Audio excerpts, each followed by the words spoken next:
Hola, mi nombre es Fabián Kremaski y hoy vamos a ver los temas de traumatismo cráneoencefálico y traumatismo raquimedular. Dos temas extremadamente frecuentes en la práctica clínica de ustedes como médicos. El objetivo es entender y aprender los conceptos fisiopatológicos de estos trastornos, pero también ustedes que están en tercer año y están estudiando semiología, vamos a ver aspectos del examen físico y del uso racional de métodos complementarios, que es muy importante que vayan integrando, al igual que el manejo inicial del paciente, con los contenidos de cuarto año. Ustedes saben que no tienen que estudiar de memoria medicina bajo ningún aspecto y mucho menos fisiopatología, que es razonamiento puro. Y como es razonamiento puro, vamos a darles estas herramientas para que ustedes lo puedan hacer. Y vean lo lindo que es estudiar sistema nervioso cuando ustedes razonan y no estudian de memoria. Entonces, vamos a empezar con un caso clínico muy sencillo, muy de todos los días. El caso, imagínense que ustedes como médicos ya están en la guardia, viene otro colega en la ambulancia y les trae un paciente masculino de 22 años que perdió el conocimiento. Tocó, y se lo traen a ustedes. Entonces, primer punto, y pausen este video todas las veces que haga falta para razonar. Ustedes ya han visto que el algoritmo diagnóstico en medicina es el interrogatorio, tener una idea diagnóstica o presunción diagnóstica antes de revisar al paciente, porque ya han aprendido que de todas las herramientas semiológicas que tenemos, no utilizamos todas en todos los pacientes.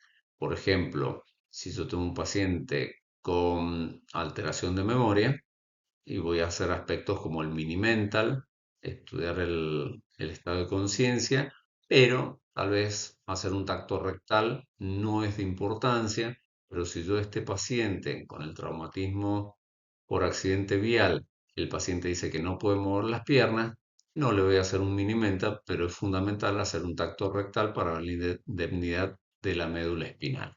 Entonces, yo hago la anamnesis, tengo una presunción diagnóstica, hago el examen físico en base a esa presunción, vuelvo a mi escritorio de médico, hago un diagnóstico sindromático, después veo los métodos complementarios adecuados para llegar finalmente al diagnóstico etiológico. Eso es lo que nosotros decimos algoritmo diagnóstico y el razonamiento clínico. Entonces, en este caso, de todos los días, lo primero que ustedes tienen que hacer es un buen interrogatorio, pero probablemente el paciente le dice, no me acuerdo nada, como en este caso, no me acuerdo nada, no me acuerdo nada. ¿Qué harían ustedes? Pausen el video, piensen. La respuesta es, bueno, primero ver si hay un testigo o venía con alguien que les puede decir, ahí sería muy fácil, venía manejando, se desmayó y chocó. Ahí tienen resuelto el problema. Pero puede ser que el paciente no sepa nada, no venía, estaba solo, no había ningún testigo. Entonces, ahí lo que tienen que pensar siempre la posibilidad de que el paciente haya perdido la conciencia antes del accidente y que esta alteración de conciencia sea consecuencia de algo previo, como vamos a ver en la próxima clase de trastornos de conciencia. La anamnesia hay que ser sutil, no hay que inducir la respuesta, no le tienen que decir, usted perdió la conciencia, ¿no? Porque si usted le dice, usted perdió la conciencia, les va a decir que sí. Pero no es lo mismo perder la conciencia que tener una amnesia anterior. ¿Recuerdan lo que era la amnesia anterior? Que el paciente no recordaba o no recuerda, no tiene la capacidad de incorporar nuevos conocimientos. Entonces pregunta muchas veces lo mismo al estilo de ¿dónde está Candela? Entonces, es fundamental en este caso hacer un excelente interrogatorio, determinar si hubo una pérdida de conciencia, una alteración de conciencia, una amnesia anterior. Eso es muy importante. En el examen físico, ya lo saben, los pares craneales, motilidad, sensibilidad, coordinación, los reflejos, ver si hay signos de fractura de bóveda o de base de cráneo, como ya vamos a ver enseguida, si hay signos de hipertensión endocraniana, si hay signos de focalización en los pares craneales fundamentales pupilas. Entonces ahí vamos a determinar en qué estado está nuestro paciente. Una vez que han hecho la evaluación inicial, la fase de recuperación, la fase de evaluación secundaria, viene la fase de cuidados definitivos. Y ahora es, ¿qué le piden ustedes? ¿Qué, qué le pedirían en el caso donde hay un trauma de alto impacto, un accidente de alto impacto?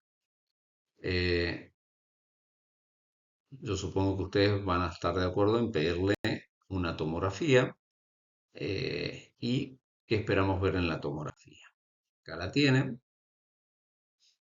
pausen y véanla bien, véanla detenidamente, vean si es normal o es patológica. Si es patológica, ¿qué les llama la atención? En este caso vamos a tener imágenes hiperdensa con un nivel, el nivel que está en el sistema ventricular izquierdo y ustedes pueden decir, bueno, ¿cuál es la causa más frecuente de hemorragia subaracnoidea?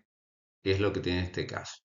La más frecuente es la traumática. Pero, si ustedes se fijan bien a nivel de la arteria cerebral anterior, van a ver una imagen sospechosa.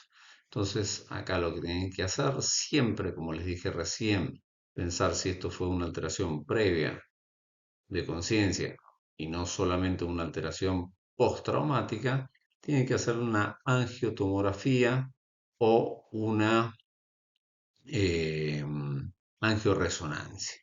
Le hacen la angiotomografía, ven que hay una sospecha de un aneurisma, entonces le hacen, ahí está el, ahí tienen, ahí está el aneurisma y ese aneurisma que se rompió fue la causa del accidente.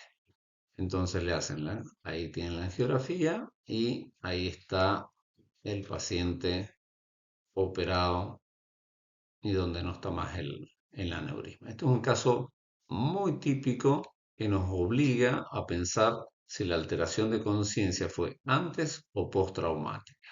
Ahí está el aneurisma operado. En este caso es anecdótico, pero simplemente para que vean qué creen que es eso. Bueno, sí, es una tenaza. Ahí tienen la tenaza. Esto es un caso real de un paciente mío. Y acá, que ven ahí ven un cuchillo en la zona temporal. ¿Por qué les muestro esto? Ahí lo que les quiero decir es algo muy importante que tienen que saber ya desde primer año. Y es no sacar ningún elemento enterrado en el cráneo. Eso como se hace ahí, se lo aísla, se lo sujeta al cráneo y después se lo lleva al quirófano. Ahí el paciente está intubado ya en quirófano. Esas fotos son de ahí. Bueno, en realidad vamos a empezar con el tema trauma. Eso que les mostré ahí en la diapositiva era un resumen personal que hice para toda la clase y que siempre recomiendo que hagan un resumen de todo lo que se llama un mapa mental de todo el tema. Dentro de las causas principales de muerte está el trauma. De hecho, ustedes que son jóvenes y están con un promedio de 21 o 22 años, saben que la causa más frecuente de muerte es el accidente automovilístico, un trauma. Fíjense que de los accidentes automovilísticos aproximadamente el 60% tiene un traumatismo encefalocraniano asociado y un 20% un raquimedular. Y en los pacientes con coma traumático, el 2% tiene un traumatismo raquimedular cervical grave, o sea, un paciente tetraparético o tetrapléjico que al estar con el estado de conciencia no es fácilmente evidente. Y en el 50% de los accidentes automovilísticos, eh, la mitad tiene algún grado de TEC. O sea que es muy frecuente y por eso este tema es tan importante. Siempre digo que el TEC como traumatismo encefalocraniano o cráneo encefálico, mejor dicho, porque primero golpea el cráneo y después el encéfalo, igual que es trauma raquimedular, pero nosotros en español siempre decimos TEC como una abreviatura, pero es cráneo encefálico. Pero no existe. Pero, como las brujas, que las hay. Sí existe el paciente politraumatizado. Y este es un concepto fundamental desde el punto de vista de la fisiopatología. No existe el traumatismo encefalocraniano, cráneoencefálico, TEC, como le quieran decir, aislado. Siempre, siempre, pero siempre el paciente está politraumatizado. A veces está esa costumbre de que el médico de la ambulancia, como les mostré en el primer caso, viene y dice, te traigo un TEC. Si se cayó de la bicicleta, eso no es un TEC. Esto no es un TEC. De hecho, si ustedes ven bien, ¿qué es lo más importante acá? ¿Qué piensan ustedes que es lo más importante? El traumatismo tóraco-abdominal. Este paciente se tropieza lamentablemente y cae, fíjese en la cara. Ahí tenemos que ver el tema de la vía aérea, tórax, la respiración. Tenemos que ver si no hay una hemorragia interna, el C, o lo neurológico y el D, como vamos a ver dentro del contexto del manejo inicial del paciente politraumatizado, la fase de evaluación inicial. Pero esto claramente no es un TEC aislado, es un politraumatismo. Lo mismo acá, lo mismo con ese, son pacientes politraumatizados. Ese accidente no hay forma de que un paciente en una moto se golpee solamente la cabeza, siempre es politraumatismo y esto lo tienen que ver y ya lo vamos a explicar desde el punto de vista fisiopatológico. Ahí también, ahí también sale volando. Esto, si bien uno puede decir, bueno, esto no va a pasar en Mendoza, en la época de la cosecha, en verano, en Mendoza es muy frecuente los pacientes politraumatizados en escenarios de víctimas múltiples, cuando van a cosechar camionetas o camiones llenos de personas que tienen un accidente, accidentes micro, eso ya lo vamos a ver mejor en cuarto y en quinto año, que son los escenarios de víctimas múltiples. Pero la fisiopatología es la misma para todos. Bueno, que lo atropelle un avión es más difícil, pero es factible. Esos son casos de pacientes politraumatizados. Inclusive uno dirá, bueno, pero esto sí es un golpe en la cabeza nada más. Pero pueden haber fracturas mandibular, puede haber hemorragias, se puede desmayar y tener un vómito y ahí hay compromiso de la vía aérea. Lo mismo pasa en boxeo. Y acá, por supuesto, que un caso extremadamente grave porque no solamente tiene el trauma encefálico, ahí tiene la hiperflexión de la columna cervical y cae al agua, con un compromiso absoluto de la vía aérea. Entonces, siempre, siempre son pacientes politraumatizados. Nunca van a tener un paciente con un TEC absolutamente. Inclusive esos dos pacientes que le mostré, lo del cuchillo y de la tenaza clavada en cráneo, siempre los atendemos con el concepto de paciente politraumatizado, ya se lo voy a explicar. Entonces, para razonar, ¿qué es lo que ustedes tienen que saber para entender la fisiopatología? Yo les voy a seguir diciendo TEC para, para no decir paciente politraumatizado, es más práctico decir TEC, pero cada vez que yo diga TEC, en su cabeza tiene que decir paciente politraumatizado. Vamos a lo más sencillo de todo. Para que yo tenga un cerebro saludable, yo tengo que recibir sangre arterial, oxigenada y con glucosa, contra todo resistencia que ofrezca el organismo. Eso es todo lo que ustedes tienen que recordar de primero y segundo y lo que han visto hasta tercer año. Y ahora lo vamos a ir desglosando. Pero siempre el concepto es, al cerebro le tiene que llegar sangre con oxígeno y con glucosa. Punto. Eso es todo lo que tienen que saber. Nos vemos mañana. Sigamos. Ustedes saben y recuerdan por fisiopatología que el cerebro es un órgano que tiene gran requerimiento energético, o sea, necesita mucho oxígeno y necesita mucha glucosa. Ustedes ya se han dado cuenta en tercer año de medicina que estudiar cansa. Estudiar los agota. A veces dice, pero estuve toda la mañana estudiando y estoy cansado, como si me hubieran apaleado, porque hay un consumo energético muy grande. El consumo energético no solamente es ir a correr una maratón, también estudiar o la actividad intelectual produce cansancio. Y esto es por estos aspectos que estamos recordando de la fisiología. Entonces, gran requerimiento de oxígeno y de glucosa. Esto es fundamental para entender lo que viene ahora. Esto, por supuesto, que no hace falta que lo estudien, ni mucho menos, pero nos muestra el metabolismo de la glucosa en el cerebro. Y yo les recomiendo que lo repasen de química biológica para entender muchos aspectos de este teórico y del teórico de trastornos de conciencia, que vamos a ver los trastornos toxometabólicos y en los aspectos metabólicos, por qué tantas patologías diferentes como trastornos en electrolitos, en fármacos, en drogas, glucemia, hipoxemia, todo tiene una base común que es esta cascada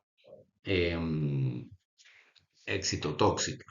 Entonces es muy importante entender también la química biológica para lo que vamos a ver ahora. También es importante recordar algunas fórmulas que ustedes vieron en fisiología, el flujo sanguíneo cerebral, que es la presión de perfusión cerebral sobre la resistencia. Esto se los acabo de explicar. Ustedes necesitan que entre sangre oxigenada y con glucosa va contra toda resistencia. Entonces, va a ser directamente, el flujo sanguíneo cerebral va a ser directamente proporcional a la presión de perfusión e inversamente proporcional a la resistencia. Y esta presión de perfusión cerebral es la TAM, o sea, la presión arterial media, menos la PIC. De vuelta, son conceptos fundamentales para entender la fisiopatología del traumatismo encefalocraneal. Y esta es la famosa curva de autorregulación que ustedes estudiaron, donde nosotros sabemos que en ciertos valores de tensión arterial, el organismo, el cerebro, regula la presión intracraneal. Si nosotros se rompe la curva hacia abajo o hacia arriba, se producen alteraciones en ese flujo sanguíneo del cerebro. Eso me imagino que se acordarán y es fundamental para el tema de hoy.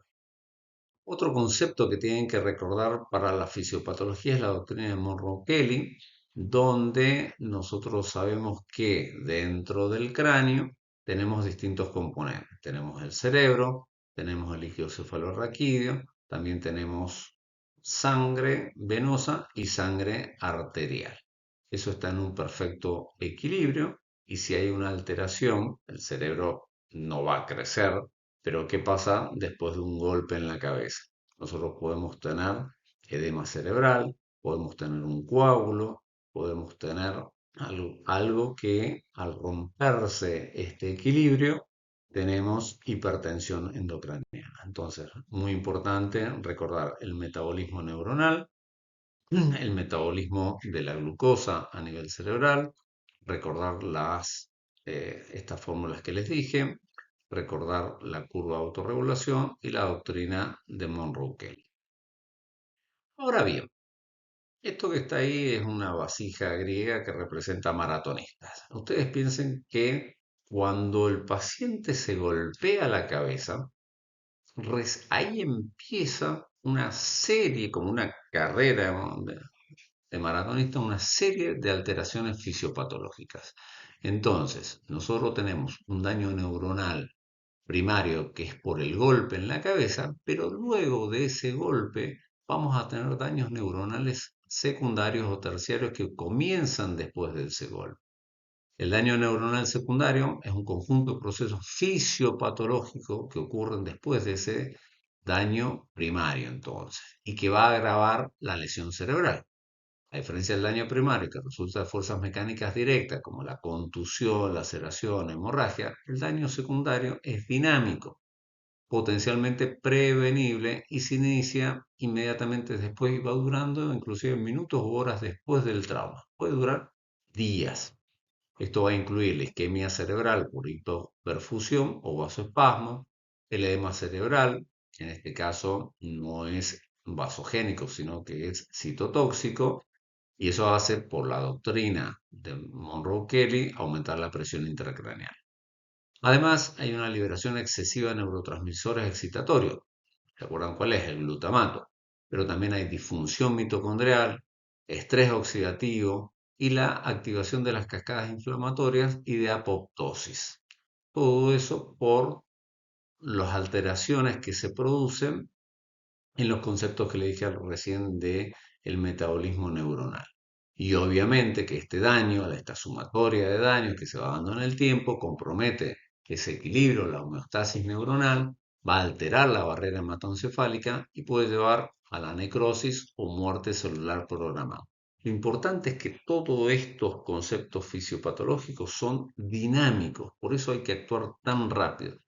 En el traumatismo encefalocraniano, a diferencia de que, por ejemplo, un golpe en la pierna, yo me fracturo el fémur, excepto que sea un dibujito animado, vieron que en los dibujitos animados se desintegra el personaje, no se cae del precipicio como el coyote y se desintegra. Bueno, eso no pasa en el fémur, pero sí pasa algo parecido en el cerebro. Yo me golpeo la cabeza con intensidad y ahí se van produciendo todas estas cascadas de eventos fisiopatológicos que llevan a la muerte neuronal. Y eso es en un lapso de tiempo.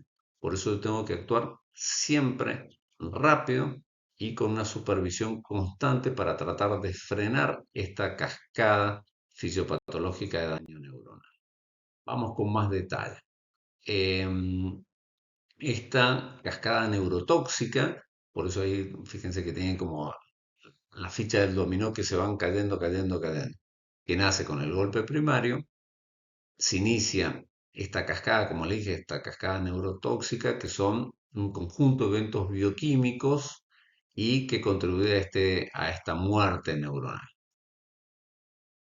¿Cómo se resume esta cascada neurotóxica? Bueno, primero hay una despolarización neuronal masiva. Hay un daño mecánico de irrupción de membrana.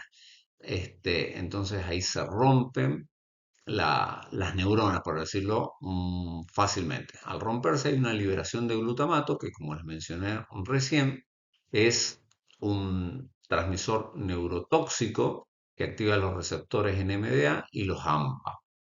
Esto, también esta ruptura neuronal masiva, hace que entre calcio a través de estos canales activados por el glutamato. Entonces, al entrar el calcio, hay activación de las enzimas dependientes del calcio, las proteasas, fosfolipasas, endonucleasas, que degradan las proteínas, los lípidos y obviamente el ADN.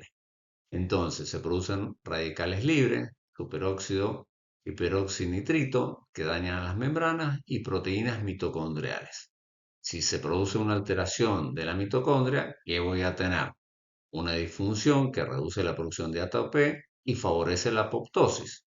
¿Y esto que produce? Activación de la microglía y los astrocitos que liberan citocinas proinflamatorias, interleuquina 1 beta, el factor de necrosis tumoral alfa, y van a ir perpetuando el daño. Entonces, ustedes tienen esa zona de penumbra que va a ir funcionando, se van las neuronas en esa zona de penumbra.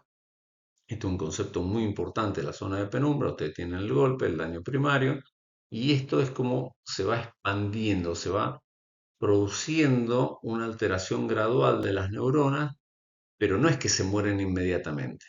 Hay todo esto que les acabo de explicar, produce como que se van debilitando, por así decirlo, se van alterando las neuronas y eso es lo que se llama la zona de penumbra, que si nosotros no actuamos rápidamente, esa zona se muere, esas neuronas se mueren y va propagando la zona de penumbra. Yo me lo imagino como si ustedes están en un lago y tiran una piedra. Esa piedra cae y las ondas expansivas se van, para la redundancia, se van expandiendo. Pero el primer lugar, las neuronas se van muriendo, van creciendo la zona de penumbra cerebral y van muriendo, muriendo, muriendo hasta que lamentablemente, si no actuamos a tiempo, fallece el paciente. Ese concepto es muy importante. Entonces, les acabo de decir la cascada neurotóxica y esa zona de penumbra que va aumentando y siempre en el tiempo. Entonces,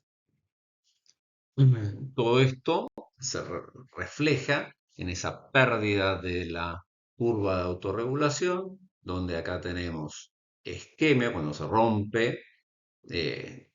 se rompe la curva de autorregulación, se producen todos estos fenómenos que les acabo de explicar y la alteración de esta curva mm, se pierde. ¿Y qué vamos a tener? Hay una disfunción endotelial también.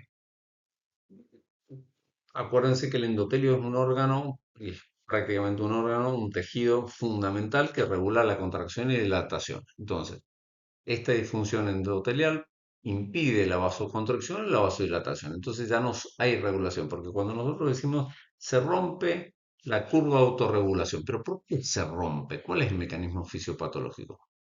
La alteración endotelial.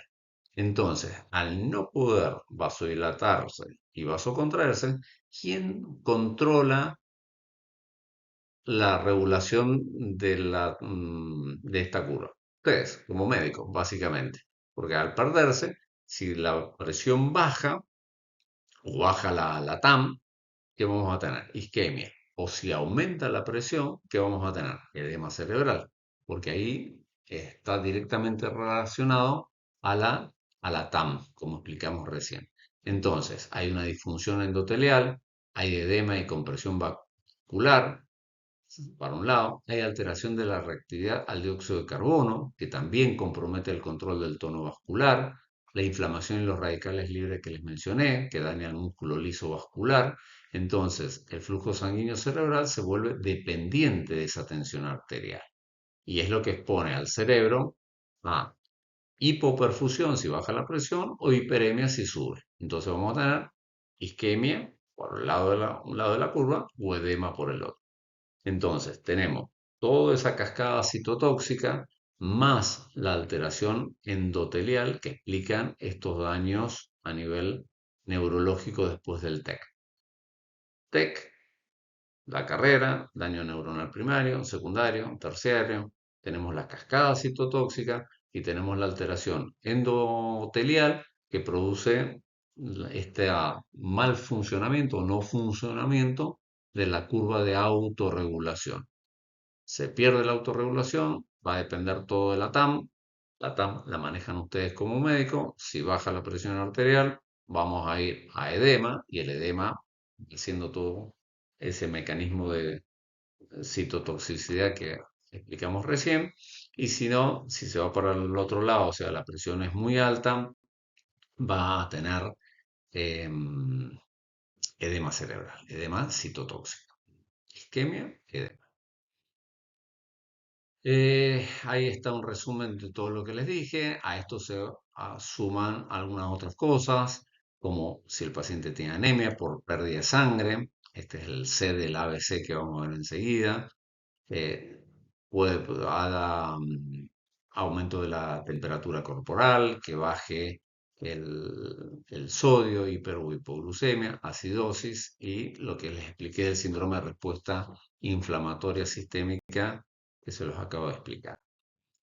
Em, Dirán, bueno, bien, esto es fisiopatología, pero acá viene lo maravilloso del sistema nervioso y el sistema nervioso central en este caso. Es todo razonamiento. Y dice, bueno, pero a mí como médico estoy interesado en esto, ¿de qué me sirve? Todo lo que acabamos de explicar es la base de algo que nosotros los médicos venimos haciendo 50 años, que es el manejo inicial del paciente politraumatizado.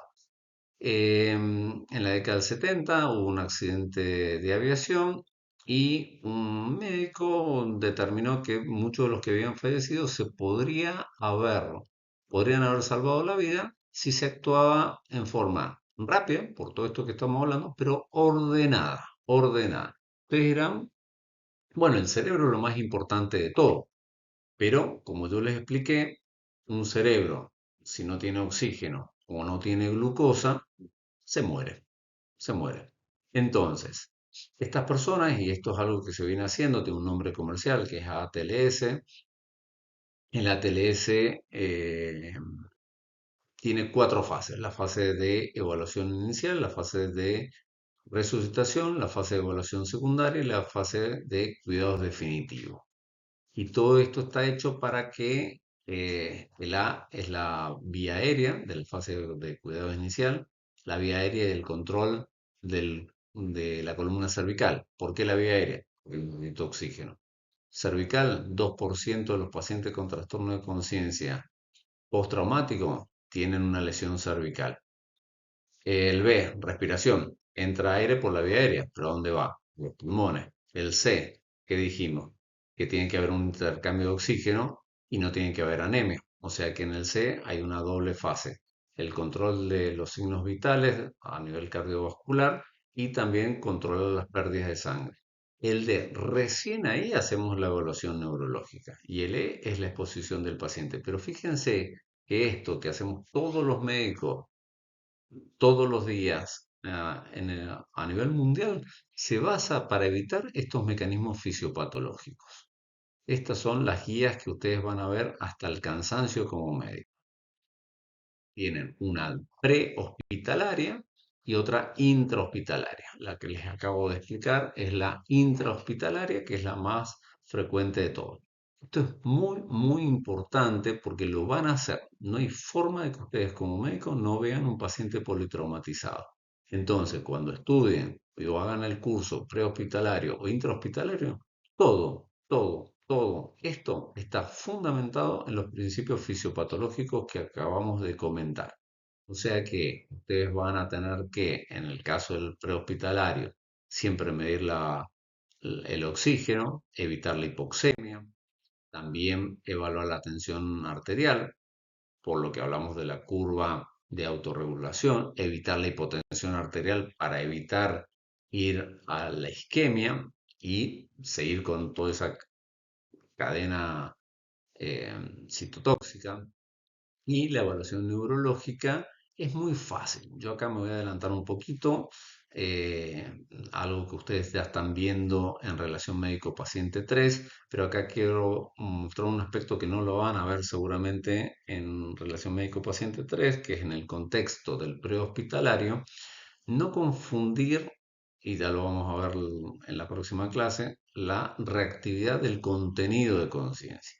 ¿Qué significa? Que si usted tiene un paciente que tuvo un traumatismo encefalocraniano por un politraumatismo, y ustedes le preguntan quién es usted y les dice que es un marciano que viene a conquistar la Tierra, ¿qué significa?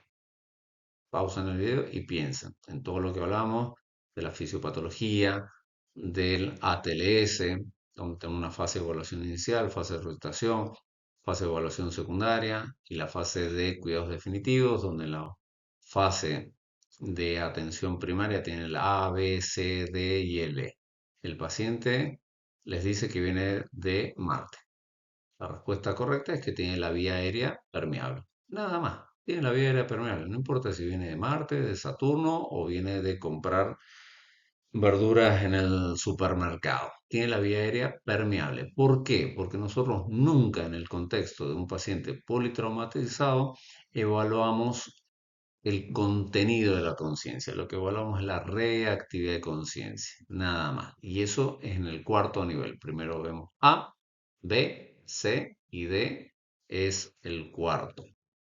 Entonces, nunca evaluar el contenido de la conciencia. Lo que evaluamos en la fase inicial es ABDI, o sea, si está alerta, si responde a la voz, responde al dolor o está inconsciente. Eso ya lo van a ver mejor el año que viene.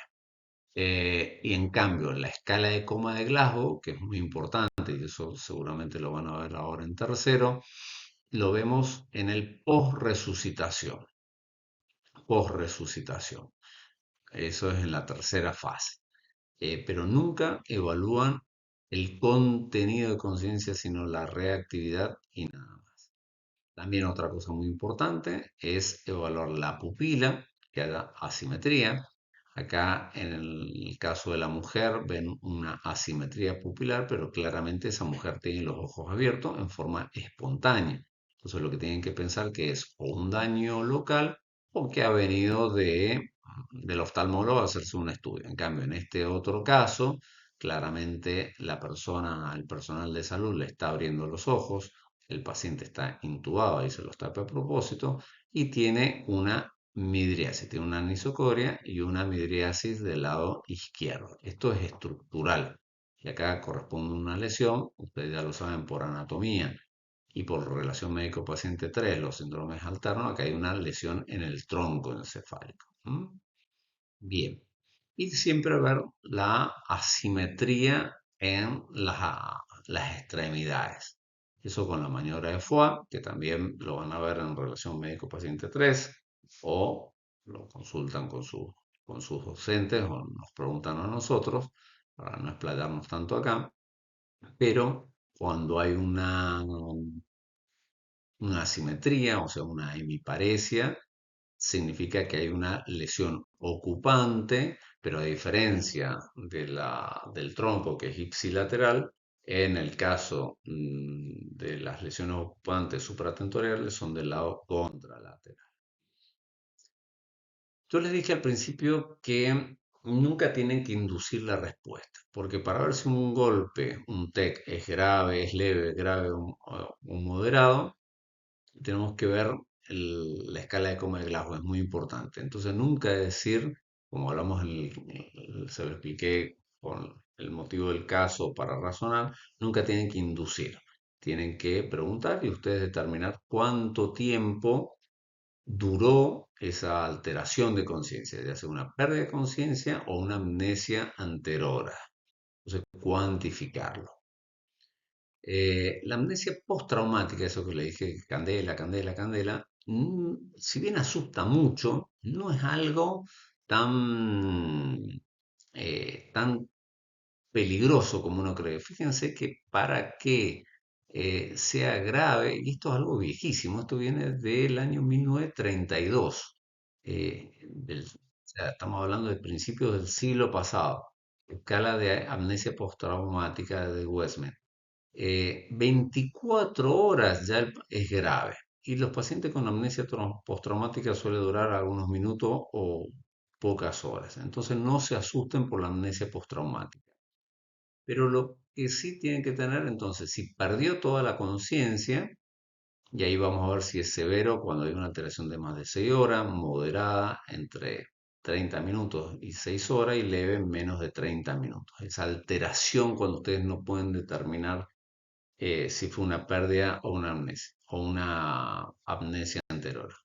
Pero lo más importante que ustedes tienen que saber es la escala de coma de Glasgow. Y esto es muy importante. Lo tradicional, lo clásico, es que el trauma, el paciente con un TEC es grave cuando la escala de coma de Glasgow es de 8 hacia a 3, moderado de 9 a 13 y leve de 14 a 15. Hay una tendencia actualmente de subdividir el leve con el mínimo. El leve sería, el moderado sería de 9 a 14 y el leve sería un 15 con alteración de conciencia y el mínimo un 15 sin alteración de conciencia. Entonces fíjense que em, a pesar de ese mito que hay en la medicina que, uy, perdió la conciencia, no se desesperen, cuantifiquen, cualifiquen primero. Fue alteración, fue amnesia, cuantifiquen. No hay que volverse loco con el tema de perdió la conciencia, entonces súper grave. No están así, tienen que ser objetivos y tienen que seguir siempre las premisas del PHTLS o el ATLS de acuerdo en el contexto donde trabajen. Y recuerden que tanto una guía como la otra se basa exclusivamente en los conceptos fisiopatológicos que les acabo de explicar al principio de esta charla. Fisiopatología al 100%, desde el libro que ustedes tienen hasta la ambulancia o el hospital más sofisticado, fisiopatología pura. Entonces, de vuelta es leve, moderado o severo. Lo más importante que de acuerdo a la escala de coma de Glasgow es de 3 a 8. La amnesia postraumática es más de un día y si hay una pérdida de conciencia es más de 24 horas. Bien, Acá está lo que les expliqué recién de la TLS, la fase de evaluación primaria, fundamentalmente en los conceptos fisiopatológicos, y la fase de resultación, ya lo van a ver el año que viene en neuro y en quinto y en la PFO de sexto año, con mucho más detalle, es reponer y tratar de evitar esa cascada citotóxica y ese daño endovascular. Ahí estamos lo mismo, porque se llama A, que viene del inglés, la vía aérea, ahí van a aprender cuándo intubar al paciente, cuándo no, siempre con el control del collarete, del cuello con un collarete, la respiración, acá en la circulación también dos, ver cómo está el estado cardiovascular, por lo que hablamos de la curva de autorregulación, evitar la presión muy alta o muy baja, frenar la salida de sangre, de lo neurológico y la exposición del paciente. En la fase de cuidados definitivos esto es un tema que se los adelanto porque es importante que ya de tercero vayan teniendo en cuenta esto. Aparte van a tener una clase de imágenes en tercer año. ¿Cuándo pedir la tomografía? Primero es fundamental. En la fase de cuidados definitivos viene después de la fase de resucitación. ¿Qué significa? Que el paciente tiene que estar estable, tiene que estar estabilizado. Nunca apurarse a hacer un método complementario, ni en el contexto de un trauma o cualquiera, si el paciente no está estabilizado. Por eso esas fases 1, 2, 3, 4 tienen ese orden. Le van a pedir la tomografía cuando tiene una escala de coma de Glasgow de 12 o hay una caída de 2 puntos en esta escala, o sea, el paciente ingresó con 15, bajó a 13 y ustedes dirán, bueno, es 13, sí, pero antes venía 15, entonces ahí lo pide. Hay una simetría pupilar, fíjense la importancia del examen físico que les mencioné, una simetría en las extremidades, una sospecha de fractura de bóveda de cráneo o de base de cráneo. Las de cráneo se dividen, como les dije, en la fractura de bóveda y en la fractura de base de cráneo anterior, medio y posterior.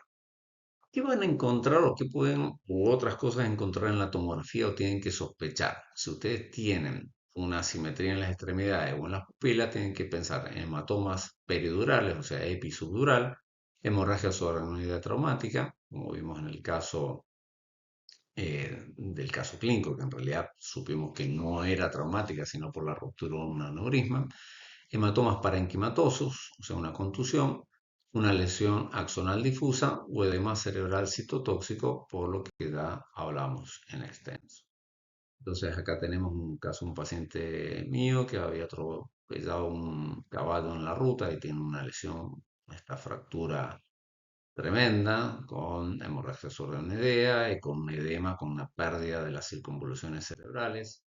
Acá tenemos distintos tipos de fractura pelota de ping-pong se le dice a veces. Acá lo que tenemos es una pequeña fractura, pero acá ¿qué hay? Esto es aire, o sea, es un neumoencéfalo. El neumoencéfalo nos está diciendo que acá hay una fractura expuesta, por más que sea muy pequeña, no tan grande como esto, pero acá hay una fractura expuesta. Y si hay una fractura expuesta, significa que hay peligro de infección. Y acá tenemos la fractura y acá lo que estamos viendo es un importante edema cerebral con un borramiento absoluto de los surcos. Esto es una 3D, una tomografía 3D donde se ve acá la fractura, acá se ve toda la fractura, acá se ve esa fractura en ping-pong, fíjense con fragmentos, esto obviamente es 100% quirúrgico porque hay un riesgo de infección muy importante. Eh, y acá tenemos la base del cráneo que ustedes estuvieron en anatomía. Estuvieron en anatomía anterior, medio y posterior. Pero como todo en medicina, lo más importante es sospecharlo. Entonces, ¿cuáles son los signos de la fractura de base de cráneo anterior, medio y posterior? En la anterior van a tener el famoso ojo de mapache, van a tener el ojo de mapache, es un hematoma bipalpebral, bilateral, eso es muy importante. Ojo de panda, si no se acuerdan lo que es el mapache, pero es muy importante que sea bipalpebral, bilateral.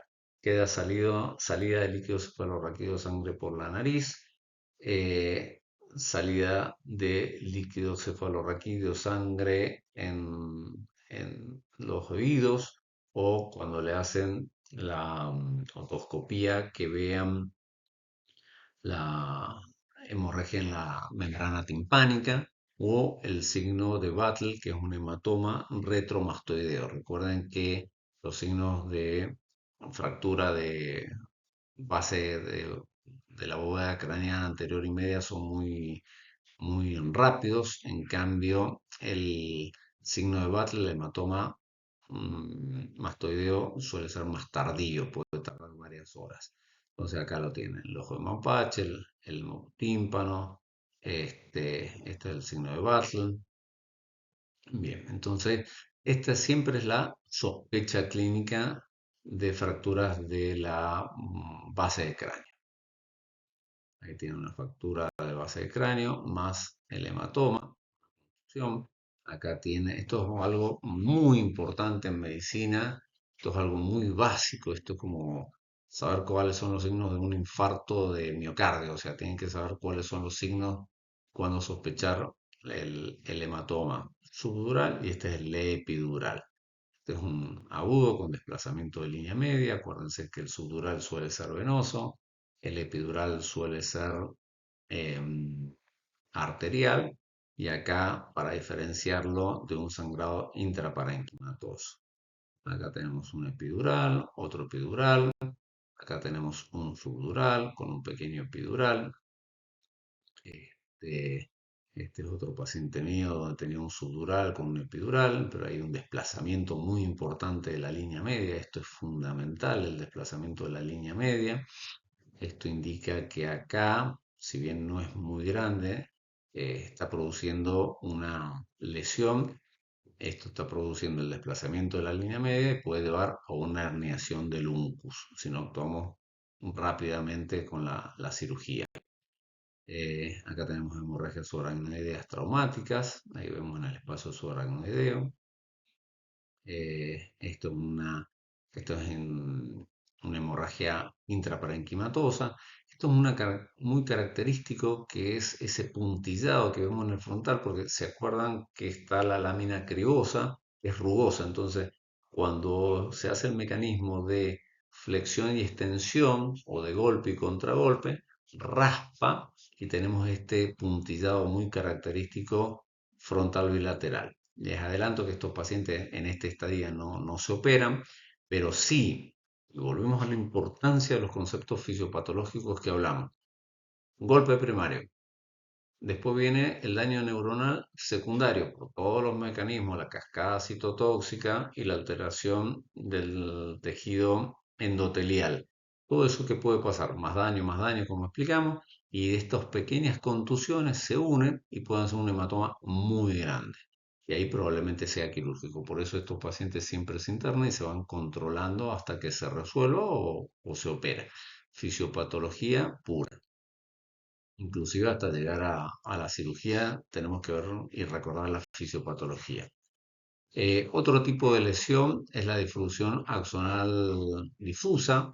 Es un paciente que no se despierta, le hacen una tomografía, la tomografía es normal, pero lo que produce ese mecanismo de cizallamiento, lo que hace es romper los axones y hay una desconexión entre el SARA y los hemisferios cerebrales. Entonces, hay una alteración en el contenido de la conciencia. El paciente no se despierta, no se despierta y ya lo vamos a ver cuál es la evolución de los trastornos de conciencia. Siempre acá tenemos el tema del edema, como hay acá, con una alteración de las circunvoluciones y volvemos a la curva de autorregulación cerebral. Cuando se rompe esa curva, y si hay baja tensión arterial media, perdón, si hay alta presión, se produce edema, y ustedes saben que hay básicamente dos tipos de edema eh, a nivel cerebral, el edema citotóxico y el vasogénico. Esto es fundamentalmente citotóxico y el vasogénico se lo relaciona más a los tumores cerebrales. Con respecto al trauma espinal, así como yo les digo que no existe el TEC, la caída en altura no existe tampoco, o sea, no, usted no tiene un diagnóstico, diga, el paciente se cayó en altura, no es lo mismo caerse de esa escalera, caerse de propia altura, caerse de un sillón, o sea que esto es un mecanismo de lesión. En eso creo que estamos todos de acuerdo. Accidente vial no es un diagnóstico, puede ser un mecanismo. ¿M? Y así como no existe la caída de altura, tampoco existe el latigazo cervical. Es una pésima costumbre que hemos incorporado muchos médicos. A veces se ha popularizado por el tema legal, donde los abogados han impuesto también en parte este término y ya los pacientes vienen y dicen, doctor, doctora, tengo un latigazo cervical. No, eso no existe como diagnóstico médico, no existe el latigazo cervical, no existe la caída de altura, existen cuadros clínicos como secundario de un mecanismo de acción que puede ser de flexión y extensión del cuello, pero no es un diagnóstico, esto es muy importante. Entonces, ahí tenemos una lesión cervical, otra, esto es muy frecuente en el deporte de contacto. Ahí, ahí tenemos más lesiones cervicales. Entonces siempre tenemos, cuando vemos este mecanismo de flexión, extensión, sospechar algún daño. ¿Mm? Tenemos ahí, y este también bastante frecuente. Entonces, las lesiones relacionadas al mecanismo de flexión, extensión de la columna cervical son numerosas. Y tenemos que tratar de ver si predominó la flexión o la extensión del cuello, porque eso va a determinar diferentes tipos de lesiones, tanto a nivel espinal, muscular, ligamentario o, por supuesto, de la médula espinal en sí misma. Entonces, primero tratar de ver bien cuando el paciente dice latigazo u otro médico dice latigazo, decir, no, para. Flexión, extensión, más extensión. Y también recordar que en la vida real no todo es flexión y extensión. Si yo estoy manejando y estaba mirando para un lado o el espejo retrovisor, yo voy a tener la flexión y extensión, pero también la compresión lateral. Todo eso tenemos que interrogarlo. No, mm, no caer en el error de transmitir como el teléfono roto fue un tec, tec, y no interrogamos todo lo más, hubieron lesión al otro lado. O comernos fue un latigazo cerebral y no interrogar bien. Acuérdense que la responsabilidad del manejo del paciente es de ustedes, no del mismo paciente, no del otro colega y mucho menos del abogado. Entonces, interroguen, anamnesis, sospecha diagnóstica, uso racional de métodos complementarios, o sea, algoritmo diagnóstico, razonamiento clínico.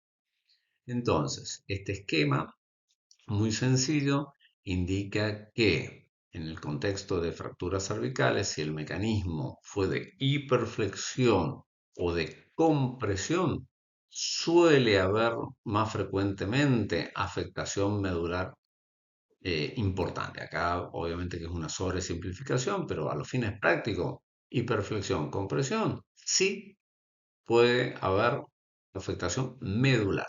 En cambio, si es de hiperextensión, por el mismo mecanismo, o que le dan más espacio anatómicamente a la médula, no suele haber afectación medular. Pero, como en la vida real los componentes de flexión, extensión y lateral, lo tienen que sospechar siempre. Pero esto es una guía para cuando es más sospechoso. Ahí tenemos un ejemplo de una lesión traumática por flexión y extensión. Y ahí tenemos una lesión medular. Y entonces entramos a lo que se llaman los síndromes medulares. Esto lo tienen que relacionar con lo que están viendo en relación médico-paciente 3. Por supuesto que todos los síndromes medulares, así como los síndromes lobares que ustedes estudiaron, el frontal, parietal, temporal, se basan en el conocimiento básico de la anatomía y la función, en este caso, de la médula, como antes era de cada uno de los lóbulos del cerebro y del tronco y del cerebelo. Bueno, En los síndromes medulares, recordar la anatomía básica y vamos a empezar con la sección completa. De los síndromes medulares, los pueden clasificar en dos: sección medular completa o sección medular incompleta o parcial. En la sección completa, ahí tienen una reconstrucción 3D de una tomografía espinal.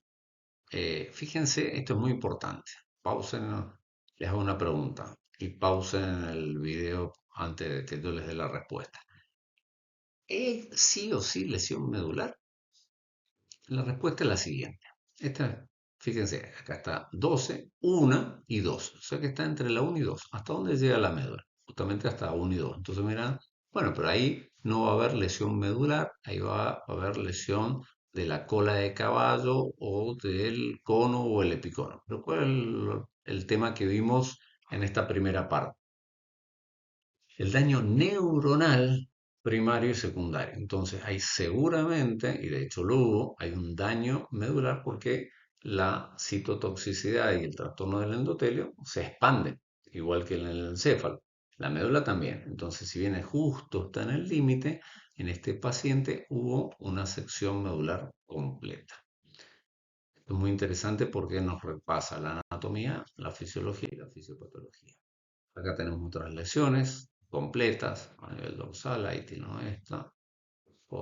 Acá tengo un aplastamiento con alteración del muro posterior, con una proyección hacia la médula. Entonces ahí tenemos toda la lesión y por supuesto lo mismo a nivel cervical. Entonces, en relación médico-paciente 3 ya han visto los niveles sensitivos. Hay que buscar si el paciente tiene una tetraplegia. Tenemos que pensar que está a nivel cervical, alto o bajo. Si está parapléjico, la lesión medular es a nivel dorsal. Y acá en la unión dorsolumbar, en la L1, que era un poquito como el que miramos, les mostré en ese caso de la tomografía en 3D. Y por supuesto, cuando las lesiones son más bajas, vamos a tener lesiones de la cola de caballo. Entonces, en los síndromes medulares tenemos medular anterior, central, posterior, de los cordones posteriores y el bransequar. Los síndromes medulares incompletos se producen cuando hay una lesión parcial de la médula, siempre preservando otras funciones. Y esto se explica, y ahí viene lo importante en la fisiopatología, por la organización anatómica de los tractos medulares. Por ejemplo, en el síndrome medular anterior, ¿qué se va a comprometer? La arteria espinal anterior y se pierde la motricidad, o sea, los tractos córtico-espinales y la sensibilidad al dolor y la temperatura, que son los tractos espinotalámicos. Pero se conserva la propiocepción y la vibración. Pero fundamentalmente, ustedes tienen que saber que en el síndrome medular anterior hay una alteración de la motricidad. En cambio, en el central, ¿qué van a tener? Se afecta más la fibra de los tractos córtico-espinales, por ejemplo, si son los cervicales, y van a tener una mayor debilidad en los miembros superiores que en los inferiores, en el caso de los cervicales. Y eso se da mucho también en la hiperextensión en los pacientes añosos. Yo les decía que siempre en la hiperflexión, pero acá vean que nada en medicina es 100%. En el caso de los pacientes añosos, por la artrosis y por la rigidez, puede haber un daño en hiperextensión. Y acuérdense que en el central, lo más importante de todo es la disociación termoalgésica. En el posterior, bueno, en el posterior ustedes saben que lo que se afectan son los cordones, se afecta la parte sensitiva, así como en el anterior en el motor, acá tiene alteración en la propiocepción, en la vibración, la discriminación táctil, pero van a tener conservado la fuerza y el dolor. Y bueno, vamos a ver ahora el síndrome de Brand-Sequard. Es muy lindo estudiarlo para que entiendan la fisiopatología. Del lado ipsilateral van a tener una parálisis con una pérdida del sentido vibratorio, de la posición y una ataxia. Y del contralateral, analgesia y termoanestesia. ¿Cómo se explica? En el Brown Sequard, que es una sola persona, como les mostré, un apellido compuesto, se daña en la mitad de la médula espinal. Y esto va a producir eh, daños de un lado y del lado contralateral, como les expliqué recién. Ustedes saben que tienen tres vías, la médula tiene tres vías principales que transportan información al sistema nervioso y que se comportan de una manera diferente ante una lesión. La vía motora, que es la córtico-espinal, saben que transporta señales del movimiento voluntario. Entonces, se cruza en la parte inferior del cerebro, por lo que una lesión en un lado de la médula afectará el movimiento en el mismo lado del cuerpo, o sea, va a ser ipsilateral. Y por otro lado tenemos las vías de la sensibilidad fina, el tacto y la vibración, que transporta la sensación en forma cruzada, que significa que un daño del lado de la médula provocará la pérdida de las sensaciones de ese mismo lado, la pérdida del tacto y la vibración es del mismo lado, pero la del dolor y la temperatura, que es espinotalámica, va a ser contralateral. ¿Por qué? Porque si ustedes se acuerdan, esta vía se cruza inmediatamente al entrar en la médula espinal. Por eso un daño en un lado de la médula va a causar pérdida del dolor y la temperatura en el lado opuesto. Entonces, ustedes van a tener que en el mismo lado de la lesión ipsilateral, pérdida del movimiento, la pérdida de la sensibilidad fina, y en el lado opuesto, contralateral, la pérdida de la sensibilidad al dolor y a la temperatura. Ese es el síndrome de Brown-Séquard, que es pura anatomía y fisiopatología. Y esto es importante que ustedes sepan los niveles. Esto ya lo van a ver con más detalle en relación médica o paciente 3. Eh, a mí siempre me gusta, y se los dije al principio, que vean que los conceptos fisiopatológicos, fisiológicos, hasta inclusive de física, tienen un correlato clínico inmediato. Todo esto que ustedes vieron cuando hagan medicina y estén en una guardia, se traduce en esta tabla de evaluación que se llama ASIA, que es una clasificación estándar neurológica para los trastornos de medulares. Y todo esto que hemos hablado, ustedes lo tienen que ir poniendo en esta tabla. Esa es la famosa escala de Asia. Pero por supuesto, como les digo y se lo dije, tienen que revisar al paciente. Ya les expliqué en la introducción que en tercer año ya tienen que comprar todos los elementos que ustedes van a utilizar como médicos. Es como si ustedes aprenden guitarra y no tienen una guitarra, nunca van a aprender la guitarra. Si ustedes no tienen el martillo de reflejo, no tienen, porque estamos hablando de sensibilidad, de vibración, si no tienen los diapasones adecuados, nunca van a poder hacer nada de esto. Si ustedes no tienen un otoscopio, nunca van a poder ver el hematoma en la membrana timpánica que ustedes le pueden dar de alta a un paciente con una fractura de cráneo y solo por no tener el otoscopio. Estuvimos hablando de edema cerebral. ¿Cómo lo van a evaluar si no tienen el oftalmoscopio? Entonces, tienen que comprarse los elementos. No hace falta que sea el oftalmoscopio más caro del planeta.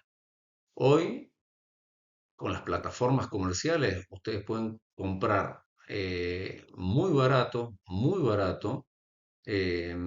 instrumental médico eh, de inicio, ¿no? No hace falta que sea, es como decir, no me voy a comprar la guitarra más cara, me compro una guitarra sencilla y a medida que aprendo a tocar la guitarra, después me compro otras más caras o con la batería. Eh, no hace falta comprarse una batería con doble pedal, 17 platillos. Empiezo una con 4 cuerpos, 5 cuerpos, con un hi-hat, un ride, un crash y listo. Y a medida que voy aprendiendo, voy comprando más caro. Con medicina es exactamente lo mismo. Tienen que invertir en su formación médica. Es inexcusable que un futuro médico en su tercer año de la carrera no tenga ya estos elementos. Y vuelvo a repetir, en las plataformas comerciales hay muy económico sets enteros. Si no, estudiar fisiopatología queda en algo teórico, pero la medicina es 100% práctica. Y bueno, al igual o en forma análoga a lo que vimos en el ATLS, acá el objetivo del manejo, para ir terminando, es presumir la lesión y prevenir. ¿Cuáles son? ¿Por qué prevenir? Por toda la cascada que ya hemos hablado en extenso. Entonces tienen que inmovilizar al paciente, la reanimación que ya lo vimos, alinear la vértebra y estabilizar. Siempre tienen que presumir una lesión medular en todo traumatismo de cráneo o paciente politraumatizado. El TEC no existe, el latigazo no existe, son pacientes politraumatizados, lesiones supraclaviculares, lesión de cráneo con o sin trastorno de conciencia y siempre en los accidentes vehiculares de alta velocidad. Alta velocidad, estamos hablando de 40 kilómetros por hora para arriba. Imagínense que ustedes vienen a 40 kilómetros por hora y la cabeza está suelta. Si ustedes tocan, la cabeza se va a desplazar 11 metros. Yo los invito a que pausen el video, se pongan de pie y caminen 11-12 pasos largos que equivalen a 11 metros. Piensen que cuando chocan, ahí va a parar la cabeza, 11 metros, a 40 kilómetros por hora. Esto también indica por qué las mascotas tienen que estar con cinturón de seguridad en el asiento trasero o carteras, bolsos, mochilas, porque el impacto que va a tener en la nuca un perro, un gato, un bolso, una mochila, va a ser de esa intensidad. O sea que muchas de las lesiones también son por em, los objetos sueltos en el habitáculo. Acá tienen el 2%, eso que yo le digo, un paciente con un trauma de alto impacto y la lesión medular. Siempre la inmovilización, nunca se usan los blandos, se usa por lo menos los rígidos, esto es más quirúrgico y esto es una anécdota, obviamente. La reanimación médica del ABCD, fíjense que es lo mismo que lo que vimos para el trauma encefálico. ¿Por qué? Y porque el sistema nervioso es lo mismo en la médula, en las neuronas y en el encéfalo. Obviamente que no son exactamente iguales metabólicamente porque el consumo es mayor a nivel encefálico que en la médula, pero a los fines prácticos es exactamente lo mismo. Y en algunos casos, bueno, tienen que ir al quirófano. Así que, bueno, espero que no haya sido tan comatógeno este teórico. Muchas gracias y ahí tienen mis contactos para cualquier duda, las evacuamos. Muchas gracias por su atención.